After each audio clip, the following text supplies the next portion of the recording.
Hello everyone, welcome back. So आज के lecture में हम देखने वाले हैं गो टू स्टेटमेंट्स। पहले पहले के लेक्चर में मैंने स्टेटमेंट से assessment, while statements, while do while statements, for loop statements, मैंने उन सब के बारे में बता रखा है। तो आज के लेक्चर में हम देखने वाले हैं गो टू स्टेटमेंट बेसिकली ये करता क्या है। ओके। और इसी लेक्चर में मैं उसका एक प्रैक्टिकल भी करके दिखाऊंगा। फिर नेक्स्ट लेक्चर में मैं आपको कंटिन्यू स्टेटमेंट के बारे में बताऊंगा। ठीक है। तो चलिए स्टार्ट करते हैं।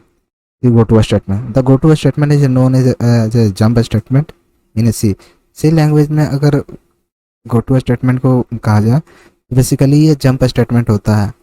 मतलब कि अगर एक स्टेटमेंट से दूसरे स्टेटमेंट अगर हमें जंप कराना होता है तो वहाँ पे हम यूज करते हैं गो टू स्टेटमेंट का।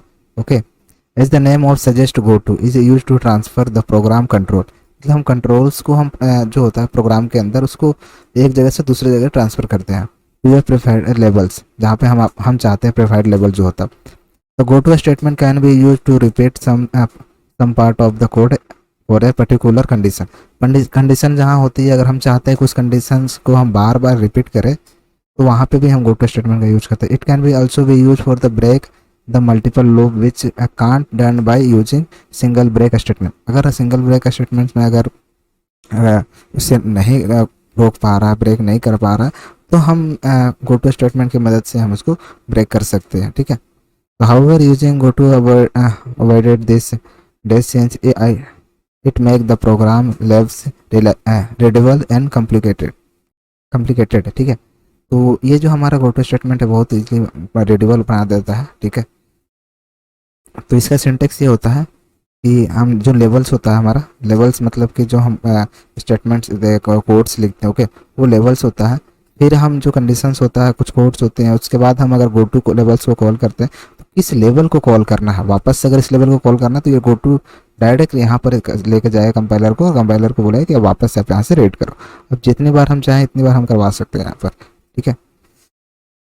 सो ऐसा होता है कुछ, हमारा प्रोग्राम यहाँ से स्टार्ट होता है, लेवल 1 पे जाता है, स्टेटमेंट चेक करता है। ठीक है। फिर अगर गो टू बोलता है हम, अगर यहाँ पर हमारा गो टू अगर एग्जिस्ट करता है, अगर हम गो टू को बोलते हैं कि डायरेक्ट दो तीसरा नंबर लेवल को यूज करो, तीसरा नंबर को एग्जीक्यूट करो, तो डायरेक्ट तीसरा नंबर को एग्जीक्यूट होगा, दूसरे वाले को वो करे स्किप कर देगा। ओके। तो गो टू का मेन आप इतना जान लो कि जंप करना है एक स्टेटमेंट से दूसरे में, एक लेवल से दूसरे लेवल पे जहाँ पर हम जाएंगे। ठीक है। सो चलो मैं आपको आज आपका उसका एक प्रोग्राम बना के दिखाता हूँ। ठीक है।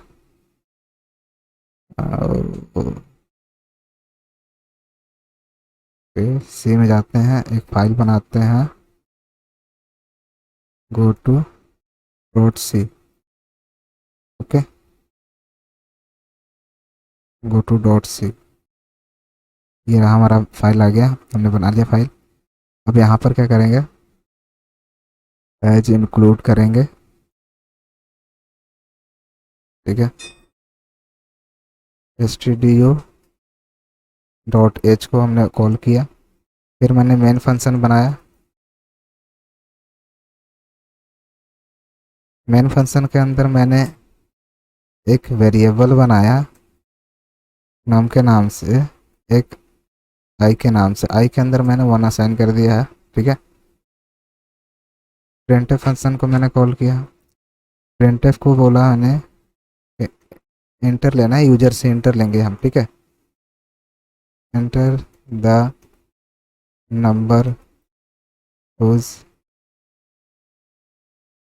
Table you want to print.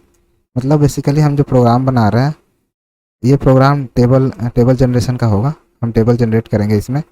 तो आप जिसका भी टेबल जनरेट करना चाहते हो वो नंबर आप यहाँ पर इनपुट एंटर कर सकते हो। ठीक है।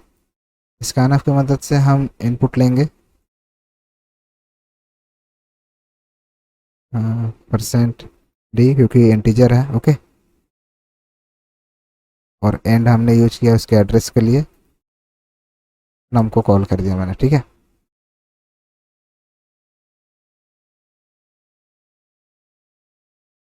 मैं यहाँ टेबल बनाऊंगा जिसमें प्रिंटफ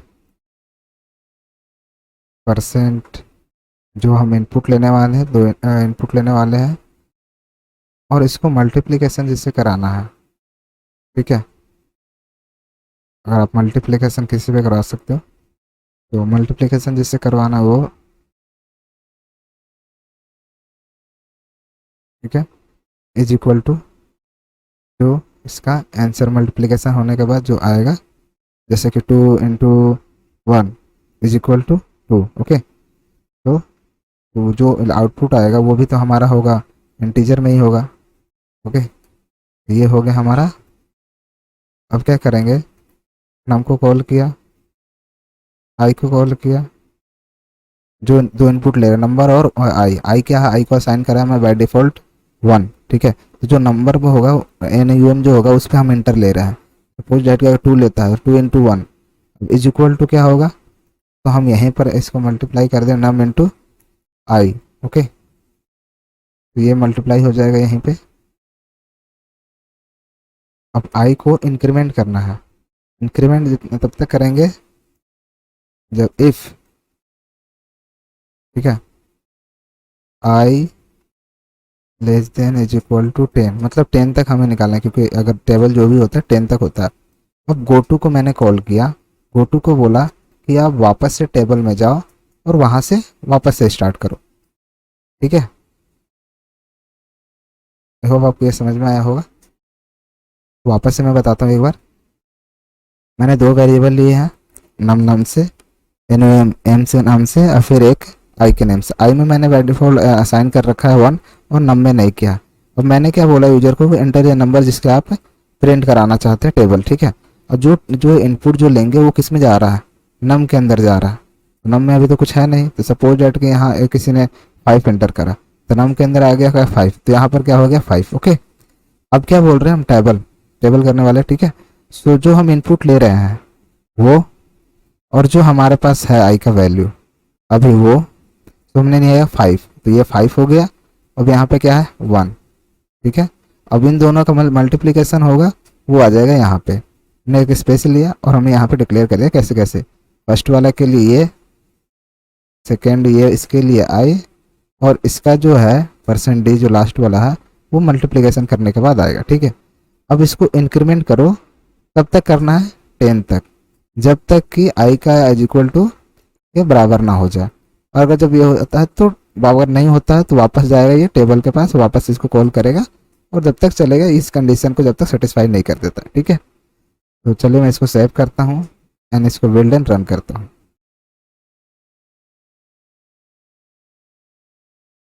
सो मैं यहाँ पे नंबर डालता हूँ 5, तो ये देखो आप, 5 × 1 5, 5 × 2 10, 5 × 3 15, 5 × 4 20, 5 × 5 25, 5 × 6 30, 5 × 7 35, 5 × 8 40, ओके।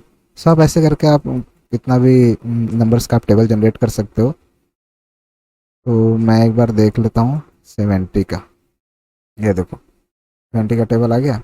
तो गोटू ने बेसिकली किया क्या, गोटू ने बस इस वाले को कॉल किया वापस से।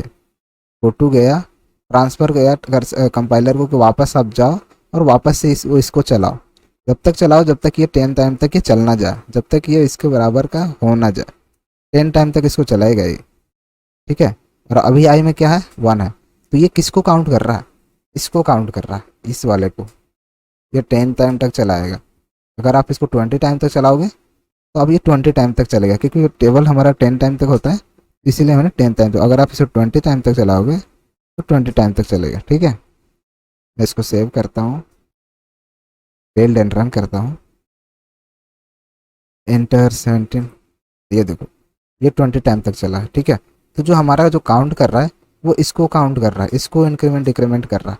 ये तो जो हमने इनपुट लिया वो तो सीधा सीधा है, और ये जो है इसको जो हमने यहाँ पे मल्टीप्लिकेशन किया है हियर, यहाँ पे नंबर जो इनपुट हम ले रहे हैं और जो हमने आई इनिशियलाइज किया है और हम इसमें इंक्रीमेंट कर रहे हैं, तो जो हमारा इंक्रीमेंट हो रहा है हमने आई के ऊपर लगा रखा है, ठीक है। तो ये बार बार इसको टेबल में जाएगा, बार बार इसको, जब तक ये 20 पूरा नहीं हो जाता तब तक ये गोटू जो है, गोटू कमांड है, बार बार टेबल में इसको फॉरवर्ड करेगा, ठीक है।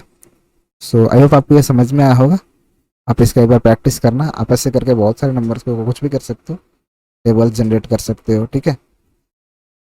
So thank you so much. मैं नेक्स्ट लेक्चर में आपको कंटिन्यूअस स्टेटमेंट के बारे में बताने वाला हूँ, ओके। तो आप हमारे साथ बने रहे, मैं आपको नेक्स्ट लेक्चर में कंटिन्यूअस स्टेटमेंट का प्रैक्टिकल और थ्योरेटिकल दोनों बताऊंगा, ठीक है।